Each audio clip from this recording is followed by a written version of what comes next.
Poder de la Palabra, con Fernando Mangual y Jesús María Hernández.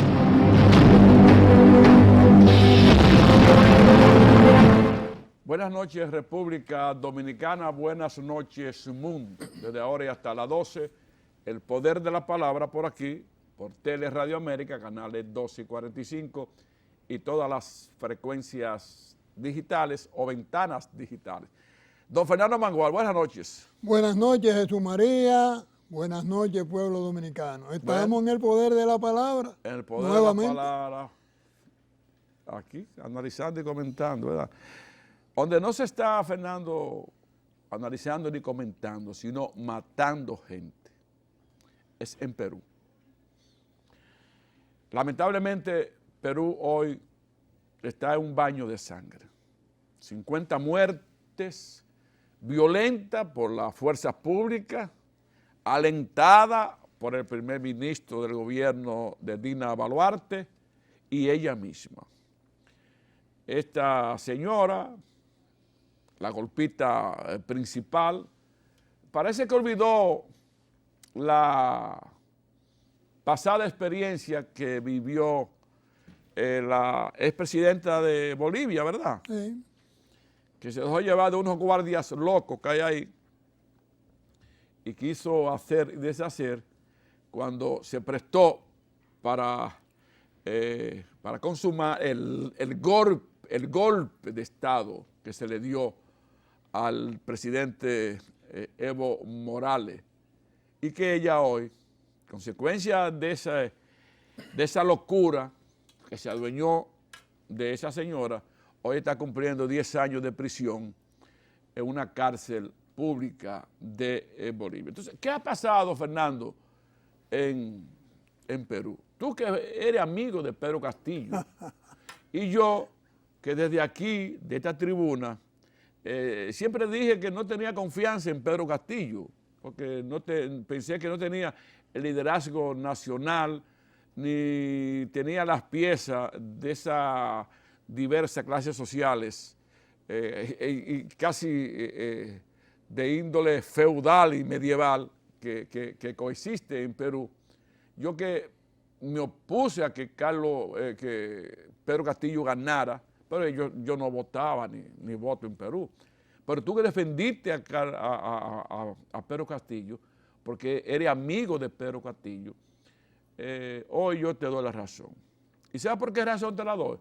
Porque independientemente de la diferencia académica, política, ideológica y sociales que yo tenga con Pedro Castillo, debo reconocer que Pedro Castillo fue el producto de una mayoría electoral que confió en su propuesta y lo eligió legítima, legal y constitucionalmente como presidente del Perú. Entonces, esta clase que no se conforman con todo lo que se han llevado del erario público, inconforme, preparó y dio un golpe de Estado congresual en contra de Pedro Castillo.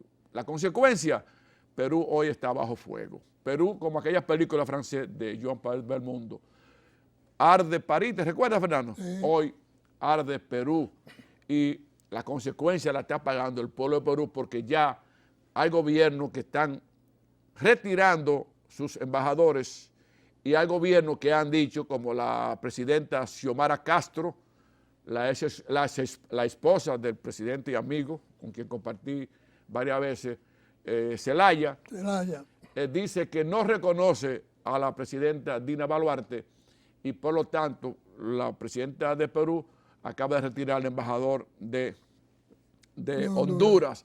Por eso mismo acaba de hacer el presidente Gori, también a quien tú has defendido muchísimo, también lo acaba de hacer el presidente Fernández de Argentina, y otros gobiernos más están retirando reconocimiento a la presidenta Dina Boluarte, porque la verdad que se le ha ido la mano y el pueblo de Perú hoy está sufriendo la consecuencia de una represión abusiva, una represión nunca ha visto, oigan esto, señores, a pesar de que es en Perú, nunca ha visto lo que está pasando ahora en Perú. Porque los indígenas, con ese desprecio que se refieren a los indígenas, ahí viene una partida de indígenas, no, ahí viene una partida de ciudadanos y ciudadanas que están parados en dos partes en Perú y le están pidiendo su renuncia y también están pidiendo elecciones para este año. Para este año, ahora en agosto están pidiendo elecciones y también un referéndum, porque quieren también salir de todos esos dinosaurios que hay en el Congreso, que son los responsables de que Perú hoy esté pasando por ese Niágara en bicicleta, con más de 50 muertos, muchos detenidos, cientos de gente heridos, y hasta un policía acaba de morir que le quemaron el carro. Entonces, todo esto, señores, porque en nuestras sociedades hay grupúsculos todavía que no quieren reconocer el derecho ajeno, no quieren conocer el derecho que tienen los pueblos a elegir a quien le dé su maldita gana. Si usted es candidato y usted cumple con todas las prerrogativas constitucionales y el pueblo votó por usted, pues entonces usted va a ser el presidente y ya vamos a esperar sus 4 años, haga su papel de oposición si usted no comparte con él. Pero, señores, olvidémonos ese golpe de Estado, tan burdo así, tan claro que fue ese golpe de Estado del señor Pedro Castillo. Hoy, Perú en la calle, Fernando, está pidiendo el regreso de Pedro Castillo, está pidiendo la renuncia de Dina Boluarte y está pidiendo la renuncia de la Cámara de Diputados y está pidiendo un referéndum para reformar la Constitución en base a los principios más democráticos, como pasó, Fernando, recuérdate, en Honduras, sí. Cuando sacaron al presidente Zelaya en ropa de dormir y se lo llevaron. Bueno, hoy, gracias a Dios, Honduras está viviendo más o menos un momento de tranquilidad y de paz. Ojalá que en Perú, y yo le digo al presidente, a nuestro presidente, a don Luis Abinader Corona, le digo, presidente, hay que revisar nuestras relaciones con Perú en estos momentos. Bueno, yo en primer lugar quiero felicitar a Jesús María por haberme dado la razón. Me va a sonrojar. Y qué bueno que Jesús María hace eso, porque Jesús María es un analista que escucha y que mantiene las cosas. Y eso es muy importante en las relaciones sociales y humanas, porque siempre hay grandes dificultades en que se escuche. Nosotros normalmente tendemos a hablar, pero no tendemos a escuchar, y por eso yo quiero felicitar a Jesús María porque lo ha hecho en varias oportunidades. Además, también lo quiero felicitar porque él lo hace desde hace mucho tiempo, pero lo está manifestando ahora, que está haciendo análisis geopolítico. Eso que acaba de decir es un análisis geopolítico del Perú. Y fíjense cómo él combina toda una cantidad de hechos de Xiomara Castro, Honduras, qué está pasando, cómo están reaccionando los gobiernos latinoamericanos. De Bolivia con los movimientos que hay en todos los países latinoamericanos, porque está Lula, está Boris, está Gustavo Petro, está Xiomara Castro, está Bukele. Todo esto hay un movimiento, ¿verdad?, que hay que tomar en consideración. Con relación al planteamiento de Pedro Castillo, yo siempre entendí y sigo entendiendo que Pedro Castillo no tenía las condiciones, las capacidades, ¿verdad?, ni intelectuales, ni políticas, para ser presidente. Y él lo demostró en los meses que tuvo. Desde luego, un hombre no capaz y simultáneamente también con todos los grupos de poder en contra que no lo dejaron gobernar, porque hay una combinación de ambas cosas. Pero ¿qué pasó? ¿Por qué salió Pedro Castillo? Eso es lo que hay que ver. Un hombre, un serrano, un profesor, un maestro de primaria, de escuelas rurales.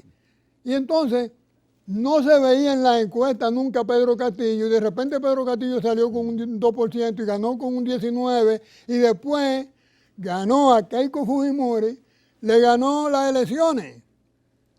Y entonces la pregunta es, ¿por qué sale alguien así?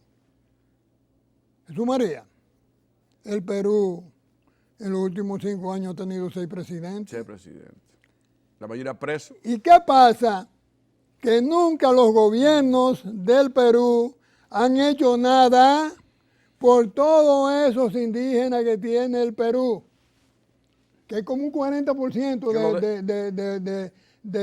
Lo desprecian, Fernando. de indígenas, exactamente, pero no han hecho nada. ¿Qué ha pasado? ¿Qué ha pasado? Cuando llegan presidentes de izquierda como Llanta, como el que se mató, amigo nuestro, Alan García. todos llegan con el voto del pueblo y después trabajan para los grupos de poder económico. Entonces, el pueblo se cansó, todos esos indígenas se han cansado, y serranos se han cansado de la situación y votaron por Pedro Castillo. Vamos a poner uno de nosotros aunque no sepa nada. ¿Qué ha sucedido, Jesús María? Yo entiendo que ahí los grupos de poder actuaron muy mal, porque Pedro Castillo intentó dar un golpe, pero no tenía la fuerza para hacerlo, y se iba a asilar en la embajada mexicana. Y no se lo permitieron. ¿Qué había que hacer? Después del discurso de él, que lo dejaran, que se fuera para la embajada y que se fuera para México, y ahí, desde luego, había un argumento importante, ¿verdad?, para que la señora, que era la vicepresidenta, no llegara como Dina Boluarte. Dina Boluarte llegara, llegara, para que no llegara como ha llegado ahora, porque ahora llegó por la fuerza. Él ya pudo llegar con el procedimiento normal de que un vicepresidente sustituye a un presidente que se retiró. ¿Tú entiendes? Entonces ahí Jesús María, termino con esto. Ahí hay un choque entre lo que yo he denominado como poder mandante, donde están las fuerzas económicas que han manejado ese país siempre, y la Iglesia Católica está metida ahí también. Nunca se queda fuera. No se queda fuera, están ahí, y esas fuerzas que tradicionalmente han tenido la administración del Perú, siguen teniendo la administración, pero ya tienen un problema con lo que yo llamo poder gubernamental, que es el poder del pueblo. Se están presentando ahora el poder del pueblo. ¿Y qué está pasando ahí ahora, Jesús María? Que se están creando una cantidad de líderes que no existían antes. Las circunstancias hacen que salgan todos esos líderes. Y ahora resulta que si no hacen algo similar a lo que plantea el pueblo, que es lo que Jesús María ha dicho, reelecciones anticipadas, que renuncie Digna, que pongan en libertad a Pedro Castillo, que hagan una constituyente, eso es lo que está pidiendo el pueblo. Si no hacen eso, los congresistas, si no satisfacen ese pueblo se va a mantener en la calle. ¿Y qué pasa? Decía Jesús María muy claro. Están reprimiendo sin ningún tipo de razón porque ellos no están haciendo con el consentimiento nada. de la presidenta. Sí, y del primer ministro de Perú. También. Pero ellos no, las marchas las protestas son pacíficas. Son pasivas. Ayer tomaron a Lima. Y son pacíficas. No van a romper esto. No. Son pacíficas. Quiere decir que esos 50 muertos son 50 asesinatos. O sea, que esos indígenas, como ellos le llaman, son más civilizados que los citadinos. Y eso, no sé. Y eso, ¿qué ha logrado ahora? Porque fíjense otra cosa, Perú está parado económicamente. Totalmente parado. ¿Y quiénes pierden? Y aislándose cada día más. Y ese proceso de que la economía no esté funcionando, ¿quiénes son los que pierden? Los ricos, los empresarios, porque todos esos indígenas están acostumbrados a vivir prácticamente sin nada. Y estos no. Quiere decir a sobrevivir sin nada. A sobrevivir sin nada. Entonces, obviamente que este proceso en Perú a quien está afectando es a la gente del poder económico. A Perú en sentido general. A Perú en sentido general, pero lo están sintiendo la gente que tiene la fuerza económica. Y los que laboran. Que no pueden resistir tanto tiempo, que su fortuna van a comenzar a disminuir. Hay otro aspecto que tú quizás obviaste, no sé por la razón. Yo pienso que a Pedro Castillo le faltó tomar una decisión cuando ya él sabía que era inminente su destitución. Porque él con un pueblo que sabía que lo tenía ahí, él no hizo ese uso de esa fuerza popular. Recuerdo aquí al doctor Peña Gómez, que una vez dijo, la base, se acabó el relajo, pongo esto en nombre de la base del PRD, yo recuerdo eso como bien, y se acabó el relajo a partir de ahí. Sí, Entonces no, yo creo que Pedro Castillo, que sabía que tenía una fuerza popular muy importante, era el líder más importante de Perú, no supo dar ese paso para afianzarse y llevar ese pueblo a enfrentar lo que él sabía era un golpe bajo que le iban a dar a él. y tú tienes toda la razón, Jesús, porque ¿qué pasó? Ni sus ministros tampoco. Oye, 60 ministros que les rechazaron. Comenzaron a rechazarle, el Congreso comenzó a rechazarle ministros, y él aceptó todo. Le faltó, como tú dices, ubicarse con la fuerza del pueblo y tomar una cantidad Sintonizar y tomar la decisión oportuna, y sincronizar a la vez. porque no debió esperar todo ese tiempo. Sí. Que Se tú durmió en sus laureles. 3 vacancias y trataron de hacer. Sí, Vacancias se llama fracasaron. sacarlo, Bueno, la y última fracasaron.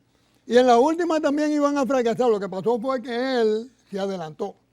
Y entonces, pero ¿qué pasa? Que todo el proceso de Él sentía la soga, pues, sí, cerca que del estaba cuello. ahí, que Ya estaba tenía la ahí. soga, Y él se fue adaptando. pero él no dio el paso. En vez de, como tú dices, tomar la medida que él debió tomar. Pero todo eso se debió ¿Tú a la recuerdas falta de lo que capacidad de hizo él. Nayib Bukele en su primer año? Que los congresistas trataron y fue al Congreso con la guardia Pero recuérdate y con el pueblo ¿con atrás quién fue él? y se acabó el relajo. Fue con la Y guardia. Bukele ha gobernado. Entonces, Pedro Castillo le faltó. Y tú iniciaste tu comentario diciendo, no es un hombre bastante bien preparado, No. un hombre medianamente preparado, sin quitarle mérito a nuestros maestros de escuelas rurales, pero él no puso la carta sobre la mesa, ni sacó la carta que tenía debajo de la manga, que era ese pueblo, que hoy no hay duda, el pueblo de Perú hoy mayoritariamente está con Pedro Castillo. Pero si tú quieres hacer cambio, Jesús María, si tú quieres hacer cambio, cuando tú entras a la presidencia, lo primero que tú tienes que hacer es resolver el problema con los militares, porque Bukele resolvió su problema con los militares, los militares se pusieron del lado de él y entonces él pudo hacer lo que hizo con el Congreso, porque la fuerza de importancia en todo este tipo de cosas está en esa fuerza militar. Una fuerza así. Y entonces un hombre capaz, un presidente capaz, lo que hace es que mira para allá inmediatamente. Bueno, Fernando, vamos a esperar que Perú resuelva su problema y que la paz regrese a Perú y que, señores, y que esa sociedad peruana sepa que hoy los indígenas son ciudadanos del mundo. Regresamos, señores.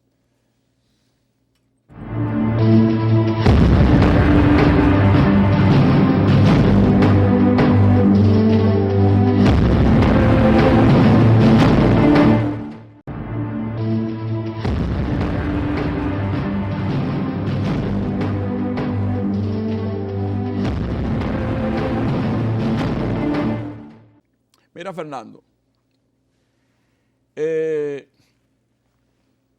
yo dije la semana pasada, el sábado, que se está, por usar el término que dije, se está cocinando una vía de cómo resolver el problema de Danilo Medina, que es un serio problema, porque es un hombre que está inhabilitado. Un hombre que no puede decir esta boca es mía prácticamente en materia electoral. Un hombre que no hay razón para que ningún militante lo siga porque no tiene puerto. Todos los puertos constitucionales del país, electoralmente hablando, están cerrados para nuestro distinguido expresidente, don Danilo Medina. Eso es lamentable, ¿verdad? Porque yo quisiera que todo, como dice la ley, estuviéramos en igualdad de condiciones frente a la ley, pero este es un problema mucho mayor, no es frente a la ley, es frente a la Constitución que dice usted no puede más. Entonces, este asunto que se está dilucidando y que yo estoy de acuerdo, Fernando, yo estoy de acuerdo que a Danilo se le rehabilite para que este país no tenga ningún tipo de excepción ciudadana frente a la Constitución de la República. Si él quiere aspirar, que aspire, si no quiere aspirar, esos son sus problemas, eso me da un comino a mí, pero sí creo que él tiene derecho a que se rehabilite constitucionalmente para que tenga todos los privilegios, todas las prerrogativas ciudadanas que tenemos nosotros. Tú, Fernando, yo, los camarógrafos, todos los dominicanos y dominicanas. Fernando, nosotros los abogados decimos lo siguiente. Cuando hay un homicidio, lo primero que nosotros averiguamos, indagamos, investigamos, ¿a quién beneficia la muerte de esa persona? Exacto. Entonces comenzamos a buscar la cercanía, las pólizas de seguro, las relaciones económicas, porque ahí viene entonces el testaferrato, ¿verdad? Fernando le dio los cuartos a guardar a Jesús María, ahora Fernando está muerto. Vamos a ver. ¿Quién Jesús es? María O sea, lo mató. hay una relación que subyace después del homicidio que los investigadores forenses tenemos que analizar para decir, mira, pensamos que los primeros pasos tienen que darse en esta dirección. O sea, primero, ¿a quién beneficia la muerte de fulano de tal? Ahora, ¿a quién beneficia la rehabilitación de Danilo Medina y a quién perjudica esa rehabilitación? Porque no es verdad que los políticos dominicanos, ni del mundo, ni los americanos, ni en ninguna parte del mundo, dan a cambio de nada. Todo es un intercambio, como en cualquier 14 de febrero, que hay que intercambiar regalos de amistad. Entonces, ¿a quién perjudica la rehabilitación de Danilo Medina? Yo te digo claro, desde mi óptica, perjudica al presidente Fernández. Porque es un adversario enemigo que se lo van a traer otra vez al tablero del ajedrez. Ven, ahí tienen, para que jueguen. Y ahora mismo Fernández no tiene por qué jugar con Danilo, porque Danilo no tiene vela en este entierro. Pero, ¿a quién beneficia? Al PRM. Obviamente que lo beneficia. ¿Por qué razón? Porque Danilo Medina, si quiere ser rehabilitado, tendrá que perjudicar a alguien. ¿Y quién será el perjudicado en una posible rehabilitación de Danilo Medina? Abel Martínez, que dicho sea de paso, como que no está en el tablero en este momento. O sea, Abel como que no tiene vela en este entierro en este momento, porque hay un silencio sepulcral ahora mismo. Abel no existe en este momento, electoralmente hablando. Su partido no sé en qué está, pero en este momento Abel no tiene posiciones claras si en realidad va a ser el candidato oficial, que todavía no lo es. No lo es todavía. Entonces, rehabilitar a Danilo Medina, obviamente que va a ser a consecuencia de Abel Martínez, Fernando Mangual. Abel quedará sin vela, sin flores y sin doliente en el 24. Porque la rehabilitación de Danilo Medina va a ser a cambio posiblemente de que Abel Martínez se quede tranquilo, que no acepte la candidatura o que una vez lo proclamen, renuncie a la misma. Porque yo he dicho, Abel Martínez candidato por una razón fundamental. No fue porque le ganó a Margarita y a Domínguez Brito y a mi prima Marisa Hernández, tu amiga, Fernando. No, Abel es candidato. ¿Saben por qué razón? Porque Danilo Medina no podía ser candidato. Si Danilo Medina no hubiese estado inhabilitado, el candidato del PLD hoy fuera Danilo Medina y otro gallo estaría cantando en la gallera. Yo entiendo, Jesús María, complementando tu análisis, yo entiendo que para el 24 el PLD no tiene posibilidades de ser nuevamente gobierno, porque normalmente cuando un partido sale del poder, eso tarda 10, 14 y hasta 16 años. La recomposición. Porque necesita, ¿verdad?, resurgir y eso es un proceso, ¿verdad? Entonces, para el 24, el PLD no tiene ninguna posibilidad de regresar al gobierno. ¿Qué es lo importante ahora? Lo que está planteando Jesús María, darle los derechos a Danilo Medina, para que Danilo Medina que estoy de acuerdo con eso. ¿Verdad? Esa es la primera prioridad que tendría como partido. Y él como persona. Y él como persona.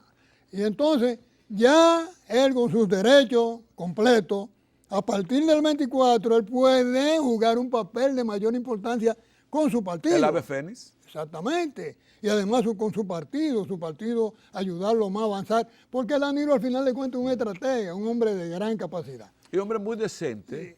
Eso muy es un decente, hombre muy decente. muy decente. Pero hay unas cosas, Fernando, dicho así, como tú acabas de complementarlo genialmente, entonces el panorama se estaría pintando de otra manera a lo que muchos están viendo. O sea, parece que alguien está dando un brochazo fuera de cámara que cuando los camarógrafos enfocan, dicen, oh, pero mira lo que está apareciendo ahí.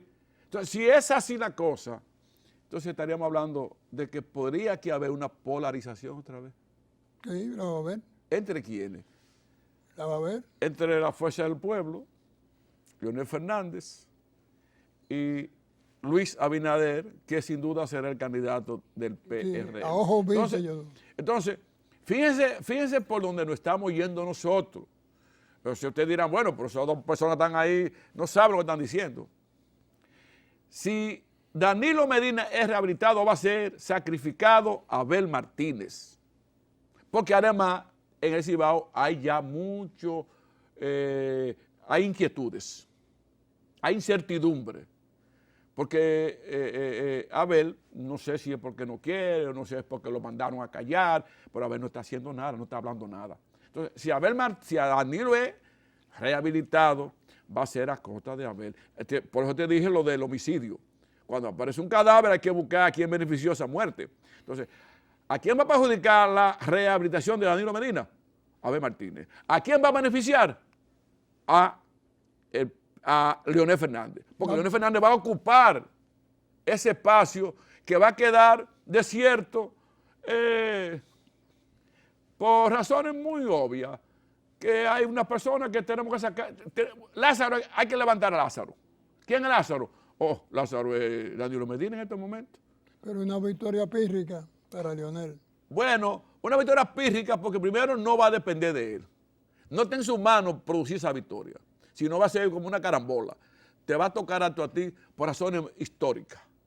Porque tenemos que habilitar a Danilo Medina, además porque Hipólito está ahí. No, porque ese era el elemento. Y ahí está Hipólito Mejía. Ese era el elemento que faltaba, que acabas tú de mencionarlo. Entra dentro de todo este juego Hipólito Mejía. Ahí está Hipólito Mejía es un líder carismático en este país. Una voz nacional. Es un hombre que tuvo 4 años de experiencia presidencial. Es un hombre que tiene el apoyo de los grupos importantes de poder, incluyendo la Iglesia Católica. Los poderes fácticos apoyan a Hipólito. Exactamente. Y además tiene una fuerza en el pueblo, porque Hipólito donde quiera que llega, todo el mundo. Pero la visión de Hipólito, señores, está muy clara. La visión de Hipólito es que se requiere un acuerdo importante entre el PRM y el PLD, y lo dijo, él lo planteó públicamente. Dijo Hipólito, no descarten la posibilidad de un acuerdo entre Pero ese acuerdo partidos. no es jamás en la vida con Abel Martínez. No. Ese acuerdo es con Danilo Medina. ¿Pero con quién fue que se reunió? Con Danilo Medina. Antes de dar la declaración venía de una... Y por eso tú oíste lo dijo Temito. Detrás de eso que le dio el toque final. Sí, Temo Montá. Él le dio el dijo, toque. Sí, Temo Entonces, Montá dijo que no apoyaban a Leonel en ningún momento porque ellos entendían, los PLDistas, que todo lo que le ha pasado al PLD fue precisamente porque Leonel pactó. pero lamentablemente con el PRM. Temito no pensó en Danilo en ese momento. No pensó en Danilo, Temito no dijo eso. Porque el gran sacrificado que hay aquí ahora mismo, no en el PLD, sino en la República Dominicana, es Danilo Medina. Entonces este es un barco a la deriva, pero hay un capitán que es muy diestro, que perdió el control, y los tripulantes lo mandaron allá arriba. Tú sabes cuando mandan uno a la vela allá arriba, ¿cómo le llaman? Un carajo a la vela.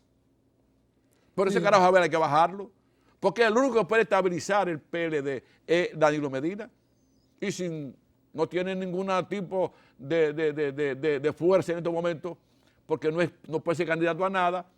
Lamentablemente, de ese tratado, de de esa circunstancia que puede ser atípica, puede ser sui generis, se va a beneficiar el presidente Fernández. Lamentablemente, aunque le va a permitir a Luis Abinader seguir 4 años más sin ningún tipo de problema. Y decir aquí también, que tú lo dijiste ahorita, que no es como uno quiere, No. sino como se puede. Los análisis que nosotros, y quiero aclarar esto, porque de repente dicen, no, porque Jesús María y Mangual andan ahí promoviendo y diciendo. No es eso, no, miren, como nosotros pensamos, es completamente distinto a la realidad de la República Dominicana.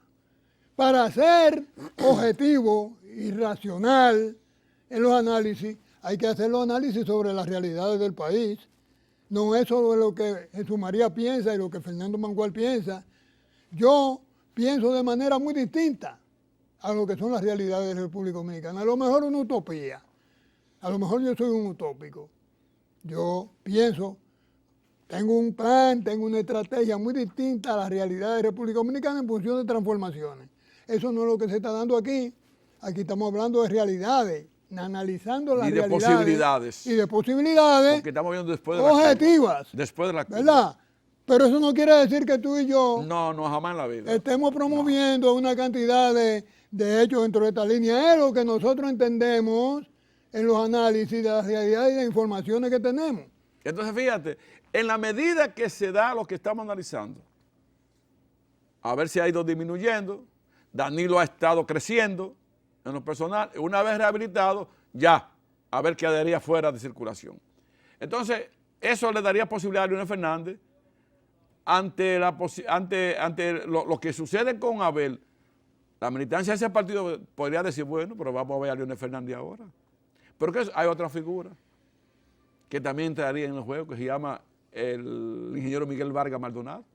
Entraría en juego, que sería todavía mucho más importante para las alianzas del 24. Entonces, todo este panorama que estamos analizando nosotros, obviamente que tiene una figura principal. Oye, no es Luis Abinader, no es Leonel Fernández, no es Abel Martínez, no es Miguel Vargas. La figura principal de este problema, de este entramado, de este laberinto que hay ahora mismo, es Danilo Medina. Hipólito Mejía también. No, pero me refiero, digo, no, porque Hipólito Mejía parece ser que es el ideólogo, él es el arquitecto que está conformando. Ellos están trabajando. Parece que Hipólito es el arquitecto. Vinculados. Y tú sabes que yo conozco a Hipólito muy bien y tú también, lo conocemos muy bien. Muy bien, es un genio. Esa visita de es una máquina. Esa visita de Hipólito es una máquina. Pero yo digo que la figura principal, el meollo, el key de esto es Danilo Medina, porque sobre él que está girando todo. Porque es como tú dijiste, bueno, pero Hipólito no fue de Abel Martínez. No fue. Ni donde Domínguez Brito. No fue ni de doña Margarita, no fue a ninguno. Déjame ir a poner Danilo. Pero ¿y por qué tú vas a poner Danilo si Danilo ahora mismo, es como yo dije, el sábado, es un cero a la izquierda? Ay, espérate, ese cero lo vamos a mover de ahí y lo vamos a poner a la derecha. Entonces, cuando se ponga ese cero a la derecha, hay un cero de la derecha que va a pasar a la izquierda, que es Abel Martínez, que casi lo tienen en la izquierda, Abel Martínez, porque su posibilidad ahora mismo. Pero todo esto se debe a Fernando, a lo que dijimos hace varios sábados. Abel no tiene liderazgo dentro del PLD. Abel no es el líder del PLD. El líder del PLD es don Danilo Medina. Como dije también en el 20, el líder del PLD era Hipólito Mejía. Luis fue el candidato, excelente candidato, pero el líder del PLD era Hipólito. Si Hipólito Mejía se le iba del PRD, del PRM, sí. Hoy no estuviera gobierno el PRM. Y yo te he dicho varias veces a ti. Y así pasa en el PLD también ahora. Que Abel es un puente. Abel es un puente. Un puente. Para cruzarlo. Y fíjate, Río Cuadra, fíjate que habían como 5 candidatos que estaban por encima de él, Domínguez Brito, Margarita, el otro. Todos estaban por encima de Abel. Pero no se podía poner ninguno de esos porque eso no iban a querer ese puente. Margarita iba a querer ese puente. No se iba a negar. Mucha personalidad. Exactamente, y Domínguez Brito no. Además, Margarita ni iba a ser el puente, pero tampoco se ha integrado ahora. No. Y Domingo hizo un simulacro, Domínguez Brito, pero nada. Ahora yo veo a Andrés Navarro que quiere ser alcalde de la capital. Es decir, que Abel Martínez no está en la página electoral de la mayoría de los PLDistas y por esa razón será el sacrificado cuando el PRM, con una alianza congresual, rehabilite a Danilo Medina. Regresamos, señores.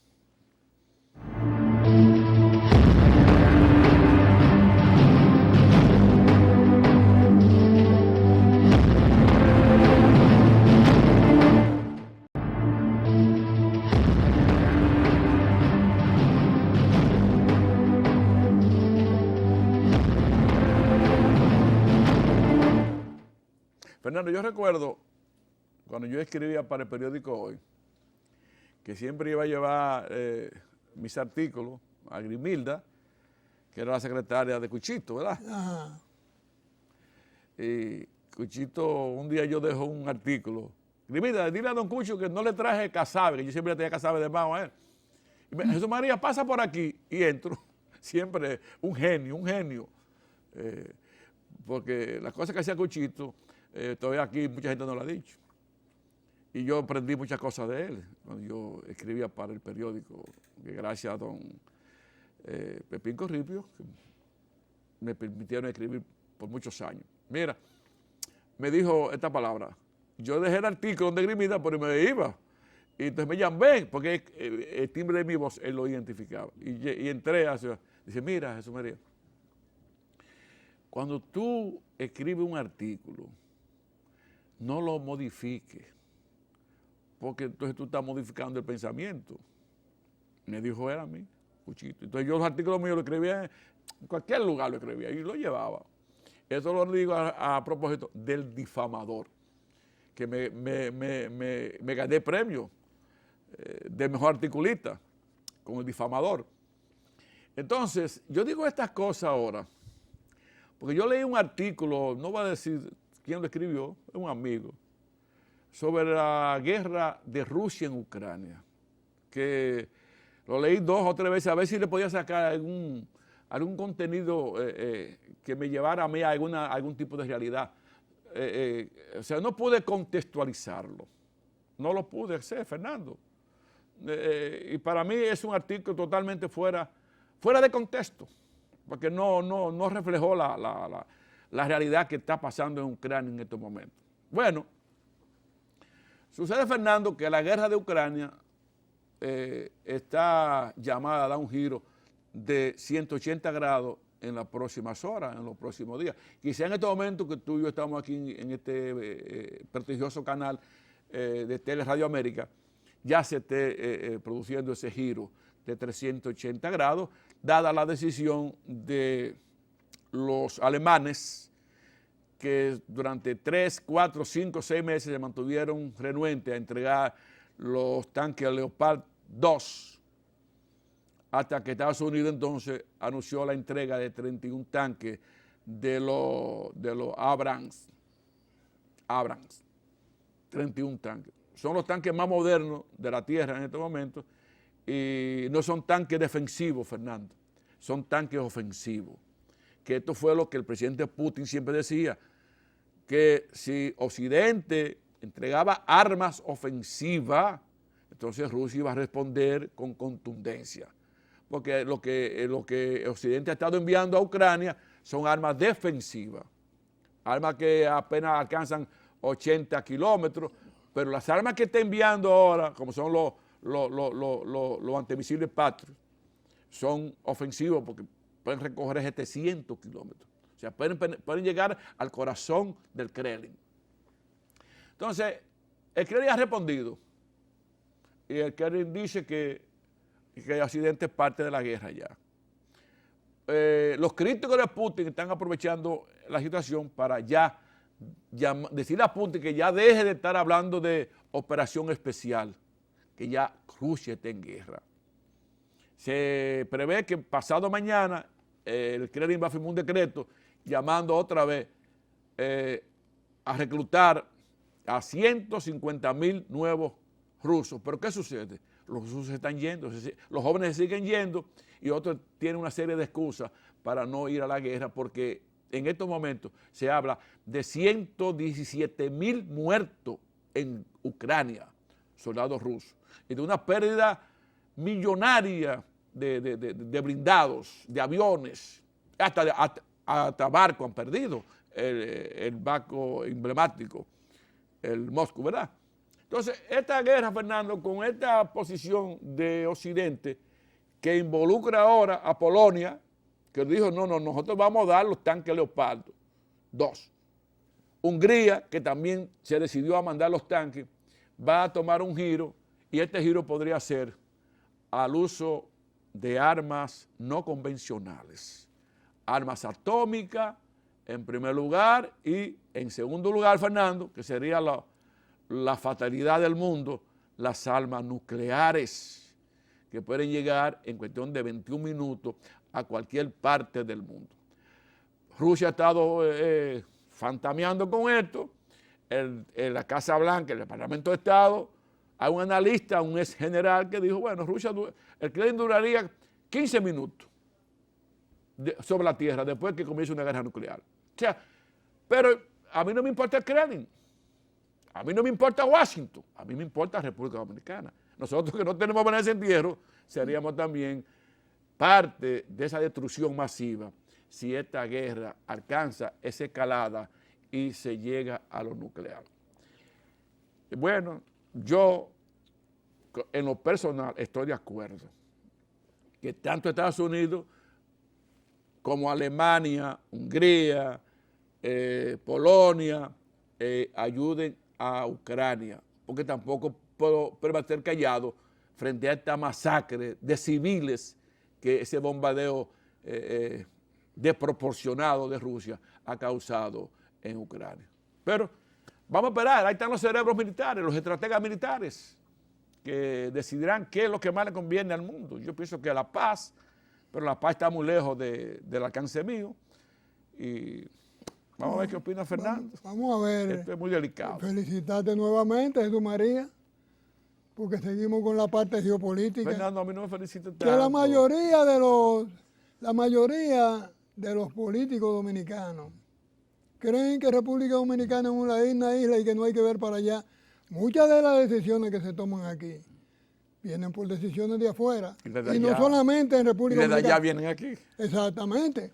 Y en Latinoamérica y en todo el mundo. O sea, la geopolítica es una ciencia, digamos, fundamental para los análisis políticos. Y no para los geólogos, ¿no? Es para los políticos. Jesús María no quiere que yo lo felicite, pero tengo que felicitarlo porque es que a mí me llama mucho la atención que los políticos dominicanos no hablen de geopolítica, que no hablen de neurociencia, que no hablen de globalización, que no hablen de neoliberalismo, que no hablen de doctrina. Me da pena, porque todo ese tipo de temas son los que tienen que estar. Pero te hablan de dembow, de reggaetón. Exactamente, de que fulanito le dio y dijo y que yo cuando... Bueno, pero yo quiero complementar aquí el planteamiento que acaba de hacer Jesús María.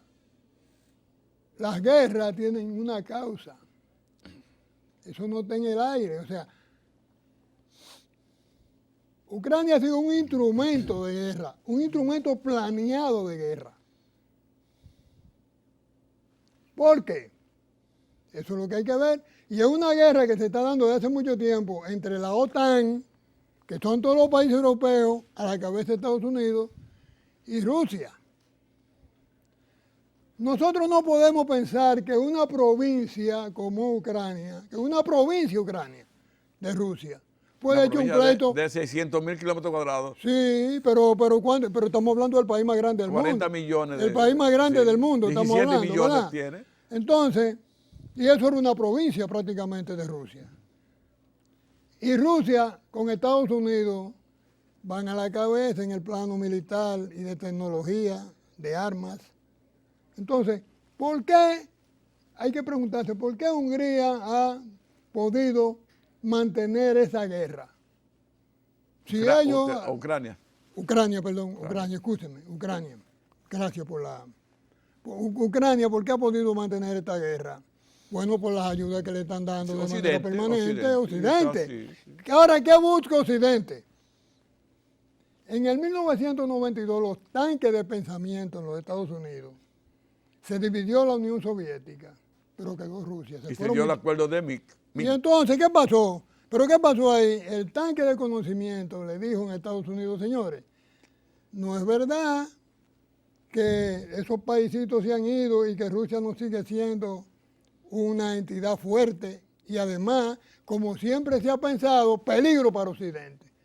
Entonces, nosotros tenemos la necesidad de ver qué hacemos con ese país para debilitarlo. Se tardaron mucho. Porque si fue en el 92 y esta guerra ¿Y comenzó... cómo darle jaque mate, verdad? ¿Verdad? Entonces comenzaron a rodear a Rusia, como se sabe, la OTAN fue rodeando a Rusia hasta que llegó al plano. 33 países. Entonces, ¿qué pasa? Y con esto, óyeme, Jesús María, oye lo que te voy a decir. No me La asuste. existencia de Rusia se está jugando en esa guerra. Y ellos no van a permitir de ninguna manera, porque se quieren ganar en Ucrania para invadirlo a ellos. Y para tomar la administración del país, que debió tomarse cuando cayó el muro de Berlín. Todos esos años debió tomarse la administración del país. No lo han logrado. Y entonces, esa Rusia, o mantiene su Invadir independencia... a Rusia para poner un títere de Occidente. ¿Eh? Invadir a Rusia para poner un títere de Occidente. Invadir a Rusia para administrarla. Pero a través de un títere. Puede ser varios títeres, porque al final... La van a dividir a La Rusia. van a dividir en 5. 17 millones se van a dividir. 5 repúblicas en todo ese territorio. Pero eso pasó en África también, eso pasó Sí. en Asia, eso no es nuevo. Las divisiones, tú entras y divides, tú ganas, entras y divides. Porque la torta es muy grande. Exactamente, además es un gran peligro para Occidente, entonces los países europeos también están diciendo, bueno, pero ¿qué va a pasar si esta gente gana? Fernando, espérate. Venimos después nosotros en segundo lugar. Entonces, en el Polo Norte, entonces en el mar de Bering, por ejemplo, dividir a Rusia, esa parte donde Rusia prácticamente hace frontera con Estados Unidos, en Alaska. Sí. Entonces, ahí van a poner un gobernador. Y a la que era ruto, ¿tú te recuerdas? Sí, la compra más barata que se ha hecho en el mundo fue Alaska. Entonces, no, porque tú acabas de decir algo muy importante. Alaska y Rusia lo dividen por 15 millas. Entonces, si se divide Rusia, esa parte que está pegada a Alaska va a ser como para nombrar un gobernador americano. Sudamericano. Señores, llegamos al fin. Bueno. Fernando es un genio. Llegamos al fin. Quiero decirle que el próximo sábado estará con nosotros el profesor Lidio Cadet, quien es miembro del Partido de la Liberación Dominicana y miembro de su comité político. Hasta el próximo sábado. Buenas Bueno, noches. hasta el próximo sábado y hasta pronto. Editorial de Teleradio América. Carolina Mejía, la alcaldesa. Recuperación de los espacios públicos antes arrabalizados y madriguera de delincuentes. La Duarte con París, su nueva cara, su nuevo entorno. La nueva fase del malecón de Santo Domingo y el mirador marítimo. Aceras, contenes, pavimentación de calles y avenidas, ordenamiento del tránsito. Es, a grosso modo, el plan que ejecuta Carolina Mejía a favor de la regeneración de 142 espacios públicos del Distrito Nacional, una ciudad que creció en forma caótica, desordenada y que hoy comienza a presentar una nueva cara. De trato fácil, siempre dispuesta a recibir críticas y a aceptar sugerencias, la alcaldesa de Santo Domingo se ha ganado por su propio esfuerzo la aceptación de un 74% de los que residimos en el Distrito Nacional. Un nuevo rostro en el manejo de la cosa pública, una nueva visión de ciudad amigable. Carolina Mejía, la alcaldesa.